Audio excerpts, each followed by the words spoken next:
राम राम जी सारे ने मैं आपका साथी आर के बात करेंगे कच्चे कर्मचारी जॉब सुरक्षा के बारे में। तो जॉब सुरक्षा के लिए जो है एक और प्रति जारी हो चुकी है एक्ट की, यहाँ पे आप देख सकते हैं। और विधानसभा में जो है ये मुद्दा रखा गया था, तो इसके कारण जो है क्या कुछ बदलाव होंगे, क्या इसका फायदा होगा, कंप्लीट जानकारी आपको इस वीडियो में मिलेगी।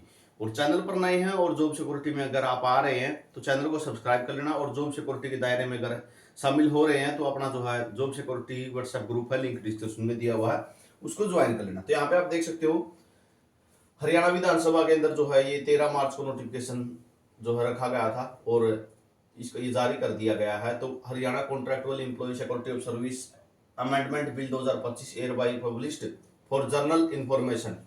तो ये बिल नंबर जो है 12 रहेगा, यहाँ पे आप देख सकते हैं कंप्लीट ही जो ये बिल नंबर है ये 12 रहेगा, HLA of 2025, the Haryana contractual employee security of service amendment bill 2025। तो ये अमेंडमेंट किया गया है।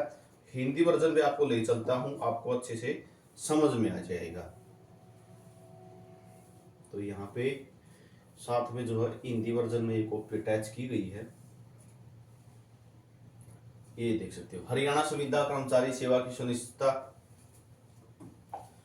संशोधन विधेयक 2025 हरियाणा संविदात्मक कर्मचारी सेवा की सुनिश्चितता अधिनियम 2024 को आगे संशोधित करने के लिए जो है विधेयक ये डाला गया है। भारत गणराज्य के 76वें वर्ष में हरियाणा राज्य विधानसभा मंडल द्वारा निम्नलिखित रूप से यह अधिनियम हो। यह अधिनियम हरियाणा संविदा कर्मचारी सेवा सुरक्षा सुनिश्चितता सेवा अधिनियम 2025 कहा जा सकता है। यह 31 जनवरी 2025 से लागू हुआ समझा जाएगा।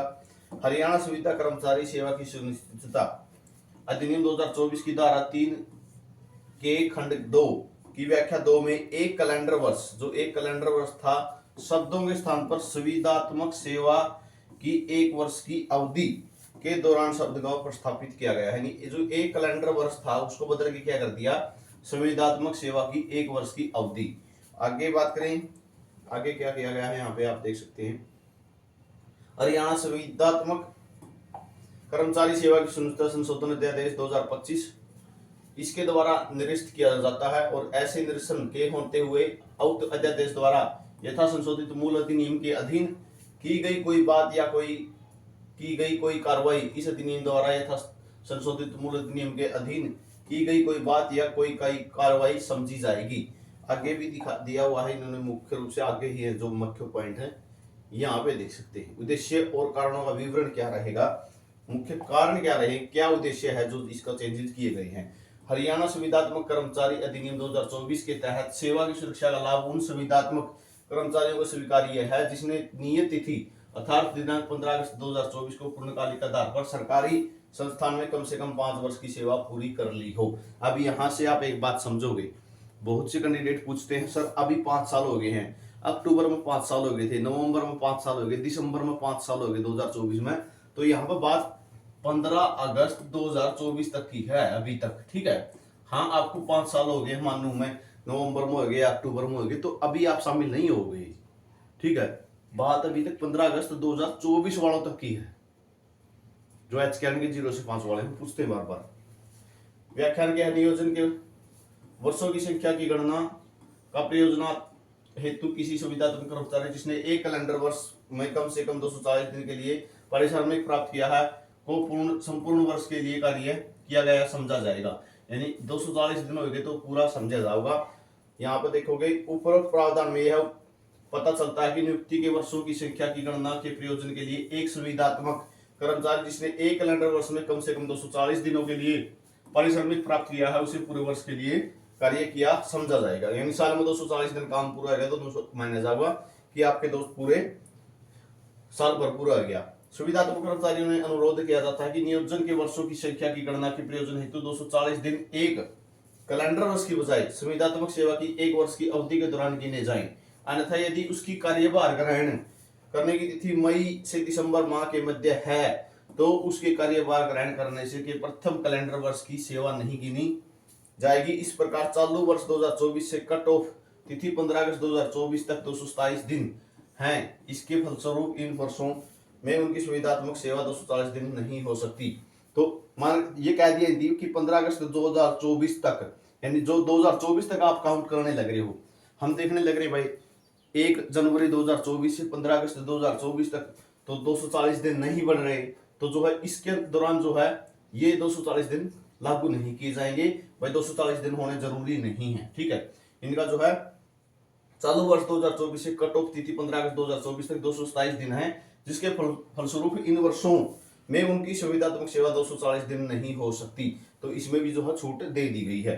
आगे बात करें संविदा कर्मचारियों को अनुरोध उचित होने की वजह से इस प्रयोजन हेतु दिनांक 28/12/2024 को मंत्री परिषद की बैठक में यह मामला विचारार्थ रखा गया था कि कैलेंडर वर्ष 2040 दिन की शर्त को संशोधित करके एक वर्ष को संविदा सेवा अवधि में 240 दिन किया जाए। इस मंत्री परिषद द्वारा प्रस्ताव को अनुमोदित कर दिया था, तो ये पहले जो है मंत्री मंडल की बैठक में जो है इसको ठीक करवा लिया गया था। उसके बाद बात करें इस प्रस्ताव को अधिनियम के माध्यम से लाने का प्रस्ताव था, किंतु इसे विधानसभा के आगामी स्तर तक विलंबित करने से इन कर्मचारियों के संकट और अनिश्चितता बढ़ जाती, जिससे विभिन्न सरकारी कार्यों में व्यवधान उत्पन्न होने की संभावना होती। इसलिए इस संबंध में अध्यादेश 31 जनवरी 2025 को अधिसूचित किया गया था।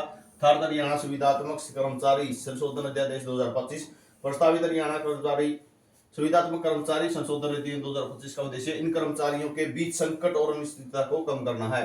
यानी अगर भाई इसको आगे विधानसभा के सत्र के लिए रखते तो और ज्यादा टाइम लगता, ठीक है। यहाँ पे ये बात स्पष्ट कही गई है, अगर इन मुद्दों को अगर आगे सोचते कि नहीं अभी नहीं बजट सत्र में नहीं रखेंगे, आगे विधानसभा में का जो सदन बैठेगा उसके अंदर पास करवाएंगे, तो टाइम और ज्यादा लगता और इस जो अनिश्चितता और विलंबता का कारण जो बनता, तो इसको जो दूर करने के लिए ये अभी मामला रखा गया। और अब जो ये 240 दिन वाला मामला पूरा किया गया है, ठीक है। साथ में जो सर्विस ब्रेक है उनको तोड़ दिया गया है, सर्विस ब्रेक लागू नहीं होगा, सिर्फ साल के वो देखे जाएंगे, ठीक है। तो इन नियमों को देखते हुए इन्हीं नियमों को देखते हुए हजारों कर्मचारियों को फायदा हो जाएगा जो पार्ट 1 के हैं, ठीक है। जो पार्ट 1 के नहीं, तो पार्ट 1 का तो कोई जिक्र ही नहीं था, ठीक है। पार्ट 1 वालों के लिए तो कोई उद्देश्य ही नहीं रखा गया था जो ऑर्डिनेंस था उसके अंदर, क्योंकि जो अधिकारी हैं वो भी साफ मना कर रहे थे कि आपके लिए तो कुछ है ही नहीं इसके अंदर। तो इस कारण से जो है हजारों कर्मचारियों को इसके अंदर फायदा हो जाएगा। एक्ट की कॉपी जारी हो चुकी है, अब जो अगला ऑप्शन होगा वो सिर्फ एसओपी होगा, ठीक है। अब जो अगला लेटर जारी किया जाएगा वो सिर्फ एसओपी के लिए किया जाएगा, ठीक है। इसके लिए आपको शायद 31 मार्च तक का इंतजार करना पड़ जाए, क्योंकि अब बजट सत्र खत्म हुआ ही है, बजट की घोषणा हुई है।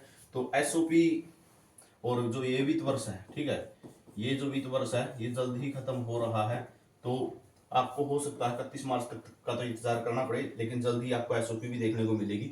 इस पर भी परिचर्चा चल रही है साथ में। तो यहाँ पे हजारों कर्मचारियों को फायदा होना है। और जॉब सिक्योरिटी की आपको बता दूं लगातार मांग चल रही है भाई, ठीक है। आप कर्मचारी नहीं है, आप तो यूट्यूब पे सिर्फ वीडियो देख रहे हैं, ठीक है।